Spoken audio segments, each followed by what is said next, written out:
Siyempre sa palakpak po sa Panginoon. Sa kanya pong mga salita na atin pong tatanggap sa araw na ito. Tayo po magsimpo na. Purihin ng Diyos. Amen! So, kamusta po ang bawat isa sa atin? Kuya, paalakas po ng konti. Tayo. Purihin ng Panginoon. Yan.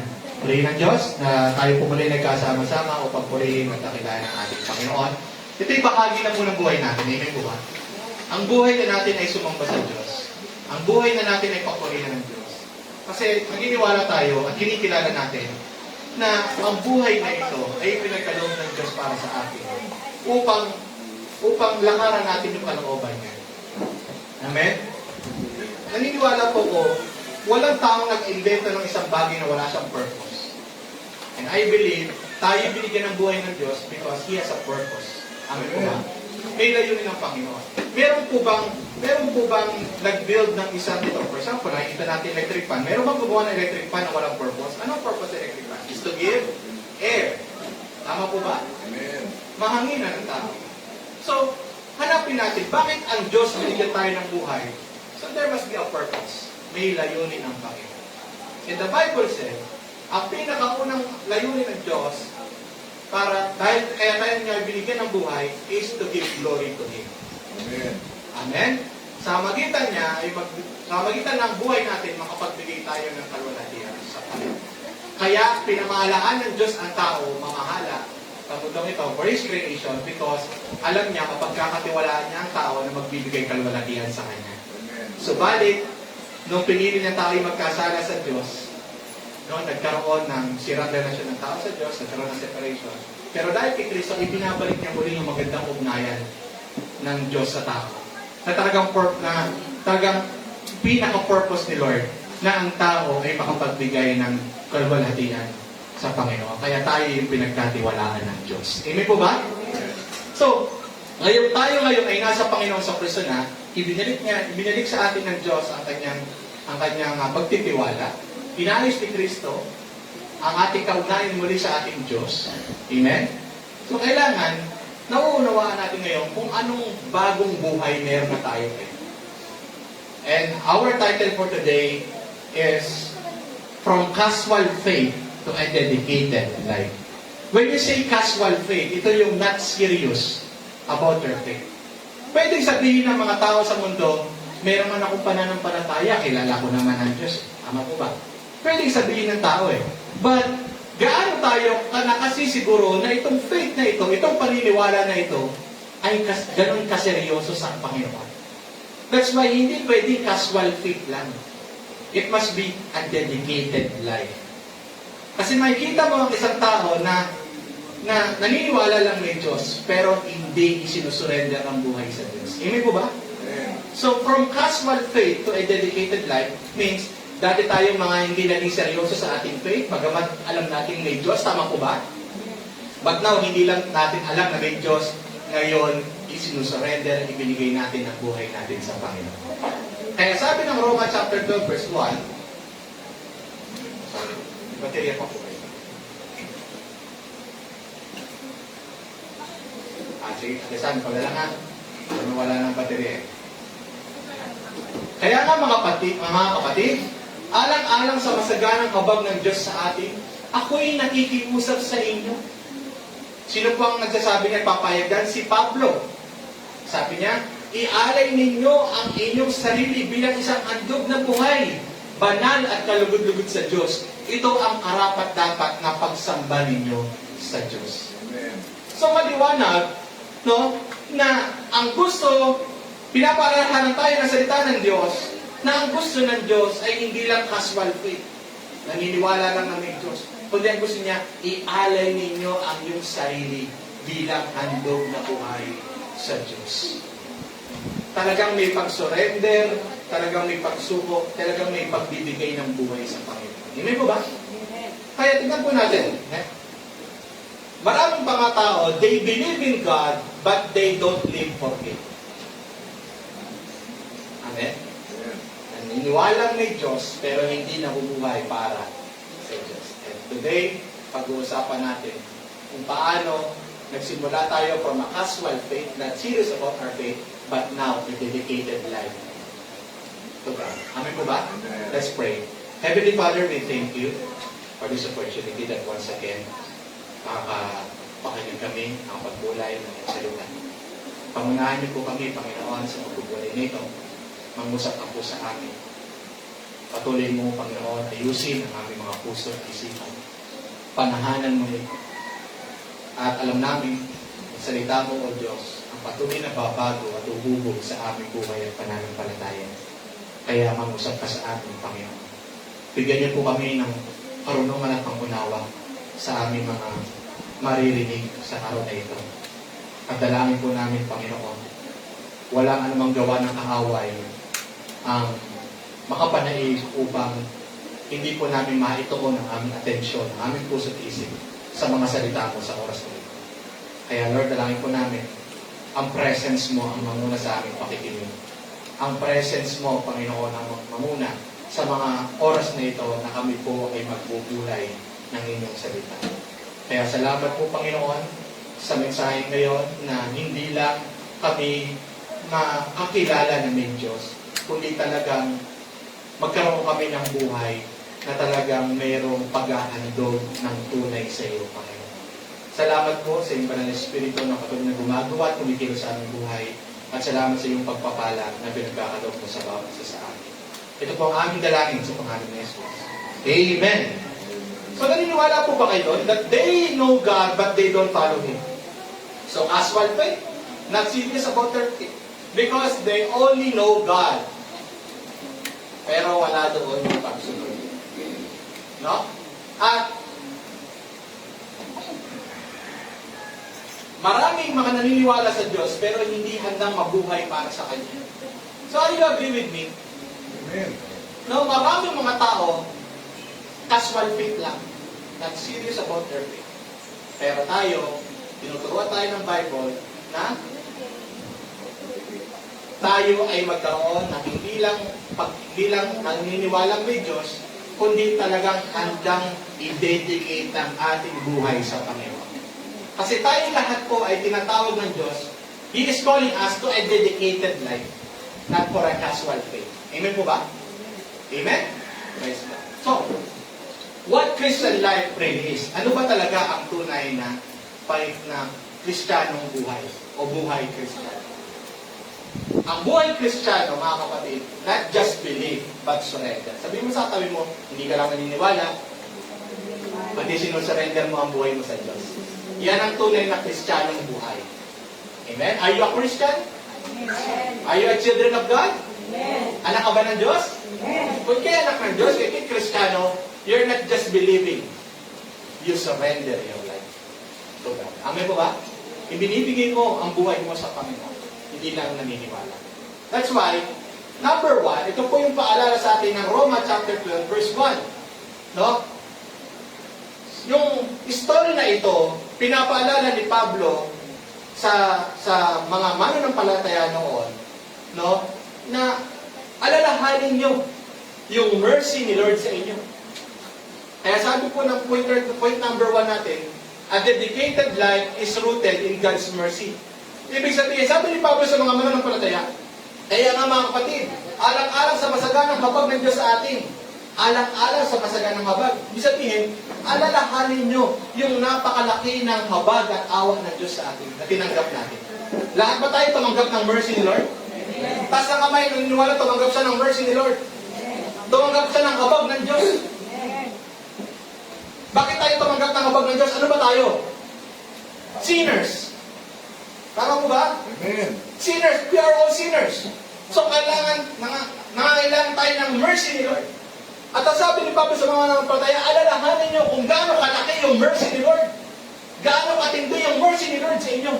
So, kung nauunawaan natin, kung naaalala natin kung gaano kalaki yung mercy ni Lord sa atin, hindi ba dapat mas lalo tayo maging dedicated sa Diyos? Amen po ba? Amen. Kasi hindi biro yung ibinigay ng Diyos sa atin. Yung grace niya, yung mercy niya, ipinagkaloob niya sa atin. Kahit tayo mga naging mga makasalanan. Kaya dahil merciful si Lord sa atin, sabi ko sa atin mo, merciful si Lord sa iyo. At dahil merciful si Lord sa atin, dahil gracious si God sa atin, ang sabi, no? Na hindi tayo nag-aalay ng buhay para mahalin tayo ng Diyos. Nag-aalay tayo ng buhay kasi minahal tayo ng Diyos. Magkaiba po yun. Hindi natin hinihingi yung pag-ibig ng Diyos. Ang totoo, ibinigay ng Diyos ang kanyang pag-ibig sa atin. Kaya kung aalalahanin natin yung mercy ni Lord, di ba mas karapat dapat na mas ibigay natin ang buhay natin sa Panginoon? Kasi ang buhay na ito ay pinagkalooban ng Diyos ng kanyang dakilang habag at biyaya. Amen po. Kaya kamusta ang buhay natin ngayon? Tayo lang ba ay naniniwala lang na may Diyos? Tayo po ba ay may faith lang na hindi handang sumunod, hindi handang mabuhay para sa Kanya? O naniniwala lang, basta naniniwala ka lang may faith ka lang? So mga kapatid, huwag natin piliin ang casual faith lang sa harap ng Lord. Ang piliin natin, yung faith na talagang dedicated yung life natin kay Christ kasi yun ang tunay na pananampalataya. Amen po ba? Amen. If your faith is casual, maybe you have forgotten how much mercy you receive. Kapag yung pananampalataya mo ay casual lang, ibig sabihin, nalilimutan mo kung gaano kalaki yung habag na tinanggap mo sa Diyos. Are you agree that you are forgiven? We were forgiven? Are you agree that we were saved? Are you agree that you have new life now? Hindi ba napakalaki ng biyaya ng Diyos? Forgiven ka, ligtas ka, binigyan ka ng bagong buhay. Hindi ba dapat natin ipagpasalamat yan? Tama po ba? Kaya, hindi ba paraan yan, dahilan yan? Para mas lalo natin ibigay ang ating buhay sa Panginoon. Kasi alam ko, kung wala si Kristo, hindi ako mapapatawad sa aking mga kasalanan. Kung hindi ang sakripisyo ni Lord, paano ko maliligtas sa aking mga kasalanan? Paano ko mabibigyan ng bagong buhay at pag-asa ngayon sa bagong buhay na ito kung hindi dahil sa ginawa ng Panginoon sa akin? Kaya mga kapatid, because of everything God has done for you, dedicate your life to God. Handa mo bang ibigay yung buhay mo sa Panginoon? Parang kukunti lang. Handa mo bang ibigay ang buhay mo sa Panginoon? Why? Because ating pong pinagpapasalamat yung grace and mercy niya sa buhay natin. Doon tayo buwabawi. Ibinibigay natin ang ating buhay sa Panginoon dahil naiintindihan natin yung biyaya at habag na ipinagkaloob niya sa atin. Palapakan natin ang Panginoon. Kaya, mga kapatid, alang-alang sa masaganang habag ng Diyos sa atin. Iyan ang paalala ni Pablo sa mga mananampalataya. Please, alalahanin mo kung gaano kalaki ang habag at biyaya ng Diyos sa buhay mo para ibigay mo ang buhay mo sa Kanya. Amen? Amen. Number 2, ang sabi ng salita ng Diyos, when you say dedicated life, pag sinabing buhay na talagang sinusurrender mo at binibigay mo sa Panginoon, dapat yan total surrender. Sa paanong paraan? Ang sabi ng Romans chapter 12, ialay ninyo ang inyong sarili bilang isang handog na buhay. Dati, anong inaalay nila? Hayop. Hayop? Anong ginagawa nila sa hayop? Inaalay ang dugo ng hayop. Tama? Pinapatay ang hayop upang ang dugo ay may alay for the forgiveness of their sin. Tama po ba? Pero ang sabi ngayon, wala nang pag-ahandog, wala nang pag-aalay. Hinandog na, si Kristo na ang nag-alay. Si Kristo na nag-handog ng kanyang buhay. Pero ang sabi niya, kung nauunawaan at pinagpapasalamat niyo yung mercy na yon, anong gagawin niyo? Ginto yung surrendered life. Inaalay mo bilang isang handog na buhay ang sarili mo. Ibig sabihin, Lord, hindi ang pera ko, hindi ang anuman, kundi mismong buhay ko ang inahandog ko sa iyo. Hello? Mismong buhay ko ang inihandog ko sa iyo. The greatest thing na may alay natin sa ating Panginoon ay ang ating buong buhay, ang ating handog, ang handog natin, yung buhay mismo natin. Kaya bakit tayo naglilingkod? Amen? Bakit tayo sumusunod? Kasi mismong handog natin ay hindi material. Ang mismong handog natin yung ating buhay. Kaya sabi ni Lord, ialay ninyo ang inyong sarili bilang isang handog na buhay. Amen po ba? Kaya inaalay mo bang buong buo ang sarili mo? Being surrendered isn't just for Sundays of the natin. Minsan, sinusuko mo na ang buhay mo every Sunday. Pag every Sunday ka lang ba nagsusuko ng buhay sa Panginoon, ay linggo ngayon. Lord, papurihan kita, pinapupurihan kita. Kasi linggo ngayon. Pag may problema ka, taka para suko, Lord, suko na ako, hindi wala akong problema ko. But paano pag napakaganda ng buhay mo? Paano pag wala kang pagsubok na pinagdadaanan? Paano pag napakagaan, smooth ang nagiging transition ng buhay mo? Still, are you willing to give your life to God? Are you willing to surrender your life to God? Being surrendered isn't just for Sundays or when you have problems. Araw-araw, isinusuko natin ang ating buhay sa Panginoon. Hello? Amen. Yes. Araw-araw, Lord, ang buhay ko sa'yo. Amen. Lord, araw-araw ang buhay ko ay sa'yo. Ialay ninyo, sabi daw, di ba sabi, ialay ninyo ang inyong sarili bilang handog na buhay. Kaya sasabihin natin kay Lord, Lord, ang buhay ko ay sa'yo. Sa paanong paraan? No?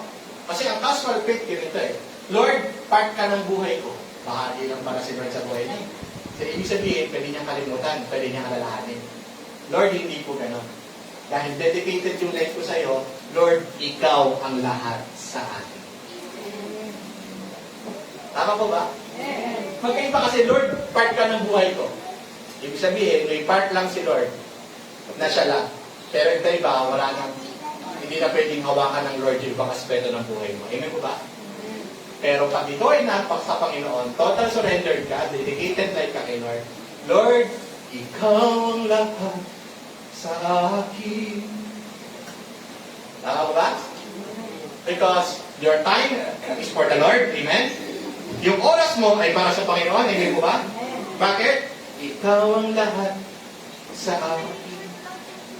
Kaya your time, yung oras mo ba, binibigay mo sa Panginoon? Hello? Kaya ka nandito ngayon.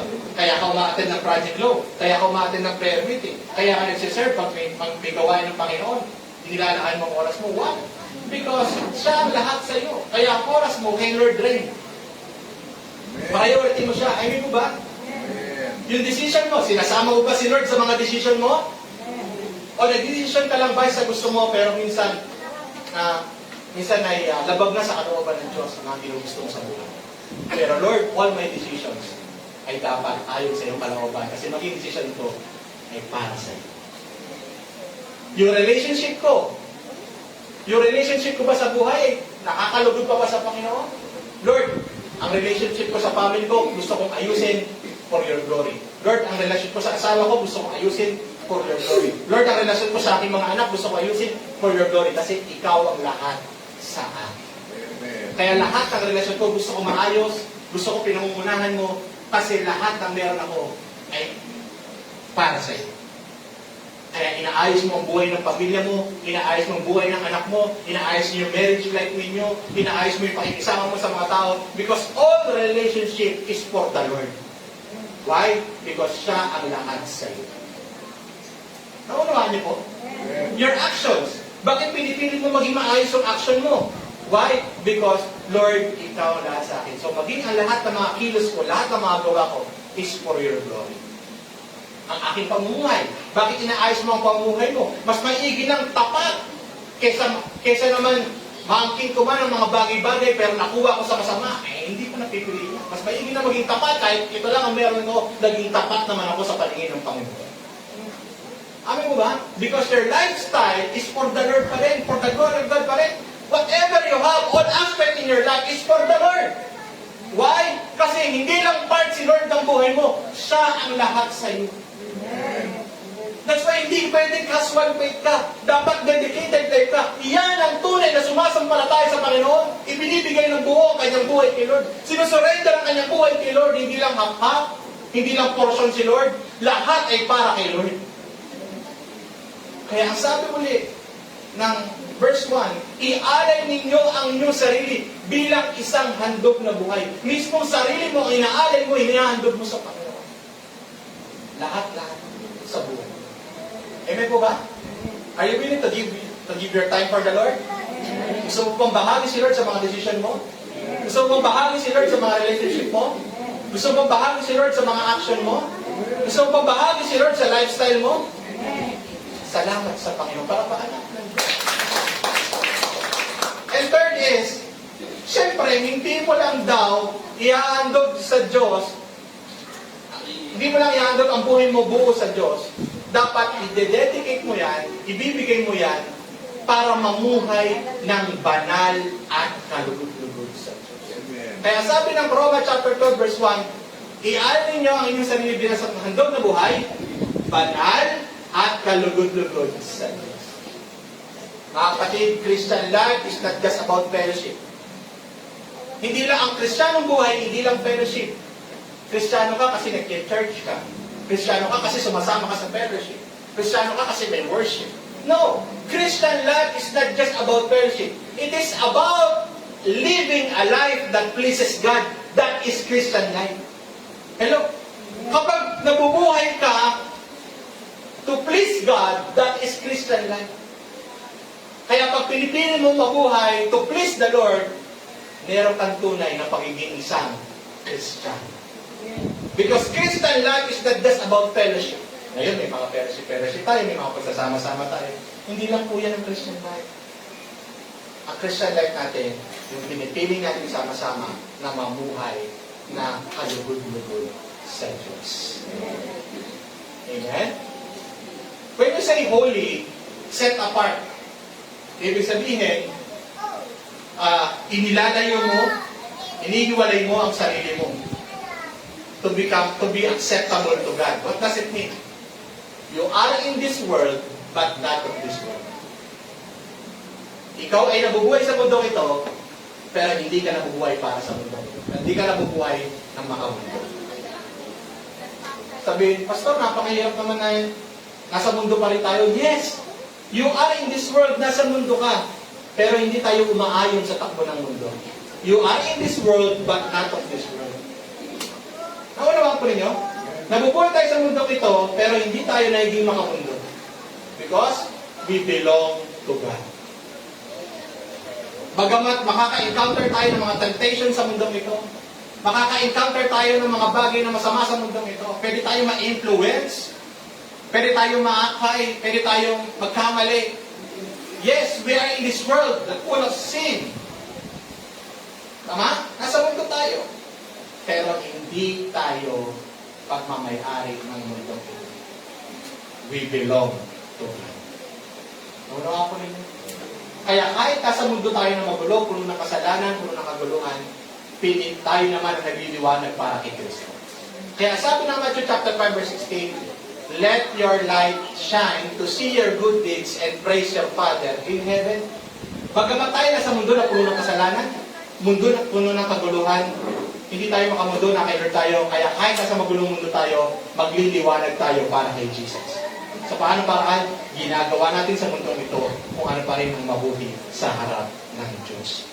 Para tayong magliwanag sa mundong ito na puno ng kasalanan. Amen po? Sabi ng Roma 12:2, huwag kayong makiayon sa takbo ng mundong ito. Nasa mundo ba tayo? Nasa mundo ba tayo ngayon? Yes, buhay pa tayo. Pero ang sabi ng verse 2, huwag kayong makiayon sa takbo ng mundong ito. Sa halip, hayaan ninyong baguhin ng Diyos ang inyong pag-iisip upang maunawaan ninyo ang kanyang kalooban, sa gayon magagawa ninyo kung anong mabuti, kalugod-lugod at ganap na kalooban ng Diyos. Mga kapatid, hayaan niyong baguhin ng Diyos ang inyong kaisipan. Magbago na lang tayo ng isip. Kung dati ganito isipan natin sa mga bagay-bagay, binabago ng Diyos ang ating kaisipan. Amen? Bakit na kailangan baguhin ang ating isipan? Sapagkat ayaw niya makiayon tayo sa takbo ng mundo. Gusto niyang unawain natin ang kanyang kalooban, unawain natin kung anong mabuti, unawain natin kung ano ang kalugod-lugod at ganap sa kalooban ng Diyos. Kaya sabihin mo sa tayo mo, patuloy na inaayos ng Lord ang iyong kaisipan. Nagpapabago ka ba sa Lord sa kaisipan mo? Paano ka binabago ni Lord sa iyong kaisipan? Tinuturuan ka ng salita ng Diyos. Para yung maging kaisipan mo, guided ng wisdom ng Word of God. Ang kaisipan mo ay guided ng kaisipan ng Diyos. Kasi ang namamahala sa kaisipan mo ay yung turo ng salita ng Diyos. Kaya napupuno ka ng karunungang makalangit. Hello! Naalala ko sabi ni Nanay Nelly, no? Sabi ni Nanay Nelly, sa mundo ito, hindi man tayo yung mga engineer, tama yun, hindi man tayo mga doktor, hindi man tayo mga presidente, hindi man tayo katulad ng mga tao matatalino sa mundo ito, pero puno tayo ng wisdom ni Lord kung paano natin ipamuhay ang buhay na ito sa maayos. Bakit? Kasi ang karunungan meron tayo ay ang karunungan makalangit. Kaya nakapamumuhay pa rin tayong maayos, matuwid, matagumpay, kasi ang gumagabay na karunungan sa atin ay karunungan ng gagaling sa Diyos. Amen ko ba? Para natin ang Panginoon. Kaya hindi ko minamaliit yung mga nakatapos lang na ito. Dahil nakatapos lang na ito. Sabi, tumanda na, hindi nakapag-aral. Hindi ko minamaliit yan. Bakit? Pwede kahit yan yung mga akala ng mga tao ay walang karunungan, pwedeng gamitin ng Diyos. Amen? Pwedeng gamitin ng Diyos yan. Kasi may mga kilala ko, knowledge sila. Talaga. Pero, dahil siya nakakilala sa Panginoon, ang Diyos na nagturo sa kanya, natuto siya sa buhay, naging marunong siya. Ngayon, ginagamit siya mangaral ng salita ng Diyos at nagiging pagpapala ang kanyang buhay. But hindi ko sinasabi siyempre na i-disregard ang education. Pero paano pag ang sitwasyon ay talagang naging gano'n na? Wala na siyang nagawa, hindi niya na talagang na-control pa na gano'n talaga naging tandaan niya, hindi siya nakatapos. Dahil sa hirap ng buhay. Pero it doesn't mean na tao yun ay walang mararating. Bakit po? Kasi ang Diyos kaya siya bigyan ng karunungan, mapamahalaan niya ng maayos, mabuti at matagumpay ang kanyang buhay. Bakit ang daladala niya ang karunungan ng Diyos? Kaya po ba? Kaya sabi ko po sa inyo, inaayos ng Diyos ang ating pag-iisip sa mundong ito upang huwag tayong umayon sa mundong ito kundi ganapin natin ang kalooban ng Diyos at sa gayon mas makikita natin ang tagumpay ng buhay dahil ang Diyos mismo ang sumama sa atin. Ang Diyos mismo ang nagkaloob sa atin ng wisdom sa buhay na ito na masigit pa sa karunungan ng mundo ito. Amen po ba? Kaya praise God, no, na you are in this world but not of this world. Nasa mundo ko, pero hindi ako maayos sa takbo ng mundo ito, pinipili ko ang kalooban ng Diyos. Dahil gusto kong baguhin ng Diyos ang aking pag-iisip. Amen po ba? Kaya last, dedicated life is true worship. Kapag ikaw po ay nagsuko ng buhay, nagandog ng buhay sa Diyos, iyan ang totoong pagsamba. Sabi dito ito ang karapat-dapat na pagsamba sa Diyos. So what does it mean? What does worship really mean? Ang worship lang po ba ay patungkol sa pag-awit? Kapag ba sinabing kumakanta tayo, tumutugtog tayo, worship na ba? Yan na ba ang pinaka-worship? Yan na ba ang pinaka-kahulugan ng worship? Hello? Bahagi pa lang yun. Pero hindi yan ang pinaka-worship. When you say, pag ikaw, namumove ba yung emotion mo, namumove ba yung damdamin mo kapag may nananalangin, kayo nagpupuri, worship na ba yan? Kapag napupukaw yung damdamin? Is that really a real meaning of worship? Kapag ba ito'y umaattend ng Sunday service, is that really a real worship? No. So, ano ang karapat dapat na pagsamba sa Diyos? Worship is a surrendered life. Ang totoong pagpupuri, ang totoong pagsamba ay kung paano mo isinusuko ang iyong buhay sa Panginoon. Kung paano mo ibinibigay ang iyong buhay sa Panginoon, iyan ang tunay na karapat-dapat na pagsamba ninyo sa Diyos. Hello? Amen. Amen. Kaya, ang tunay na pagsamba, hindi na, Lord, I love you, kundi, Lord, susundin kita. Amen po ba? Ang tanong ngayon, casual lang ba ang faith mo o handa kang ibigay ang buhay mo sa Diyos? Kung handa mo ibigay ang buhay mo sa Diyos, hindi lang naniniwala ka kung gusto mo talagang ibigay pagkaloob ang buhay mo sa Diyos, yan ay karapat-dapat ng pagsamba nito sa Diyos. Amen? Kaya mga kapatid, hindi sapat na naniniwala ka, hindi sapat na nagsisimba ka, hindi sapat na nagdarasal ka. God is not looking for perfect people. He is looking for fully surrendered people. Hindi tayo perfecto. Amin po ba? Hindi tayo perfecto. Taas na kamay, perfecto siya. No. Si perfecto yasa, hindi mo pero tayo po ay hindi perfecto. Pero kahit hindi ka perfecto, ang tinitignan ng Diyos, yung handa mo pa rin isuko ang buhay mo sa Kanya. Kasi alam mo, hindi ka perfecto, higit mo siyang kailangan sa buhay mo. Kaya patuloy mo itong sinusubok sa Kanya. Yan ang hinahanap ng Panginoon. Not perfect, but giving their best to serve, to obey, and to live a life that pleases God. Hindi ako perfecto, pero binibigay ko yung best ko para paglingkuran. Hindi ako perfecto, pero binibigay ko ang best ko na sundin siya. Hindi ako perfecto, pero binibigay ko ang best ko makapamuhay ang nakalulunod sa Kanya. Hindi ako perfect, but I'm giving my best. Why? Because I surrendered my life to God. Amen? And that is worship. Kaya naman sa magang ito, mga kapatid, dito po ako magtatapos. Nawa po, ang sabi ng Roma chapter 12, verse 1. Diba?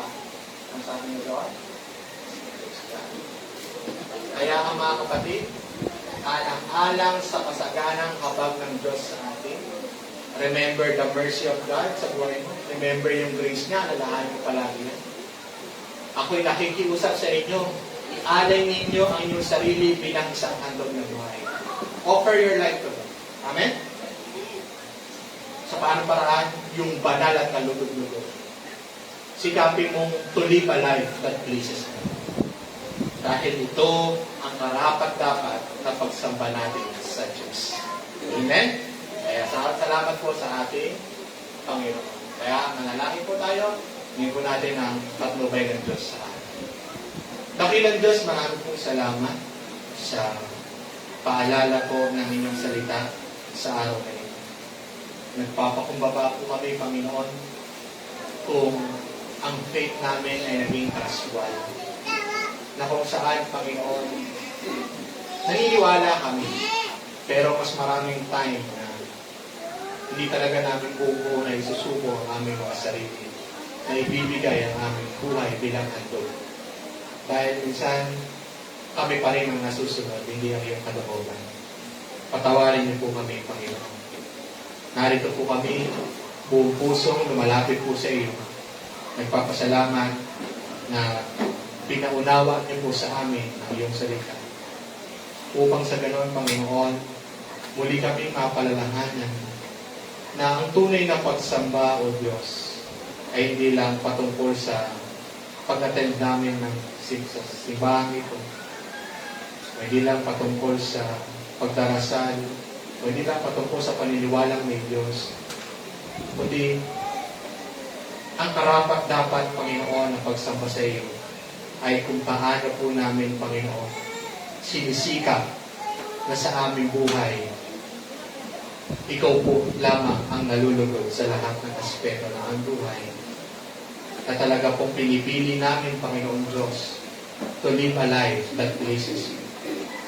Lord God, maraming pong salamat sa mga salita mo, tinanggap namin sa araw na ito. Dalangin po namin paglabas namin, lagi namin alalahanin, Panginoon, na patuloy namin isuko, patuloy namin ibigay ang aming buhay sa paglilingkod, sa pagsunod, at patuloy na pagmamahal sa iyo, Panginoon. Kaya naman, sa mundong ito, Panginoon, pagliwanagin mo, pagningingin mo ang aming mga ilaw. Hayaan mo, Panginoon, na sa buhay namin dito sa mundong ito, ikaw ang makita sa amin. At talagang maging maganda ang patotoo namin bilang mga Kristiyano. At talagang tunay kami, Panginoon, nagmamahal sa iyo at tunay na kumikilala sa iyo dahil sa amin pong nagiging buhay sa mundong ito. Salamat po, Diyos, sa mga kami ng iyong Banal na Espiritu. Ito po ang aming dalangin sa pangalan ni Jesus. Amen and amen. God bless po.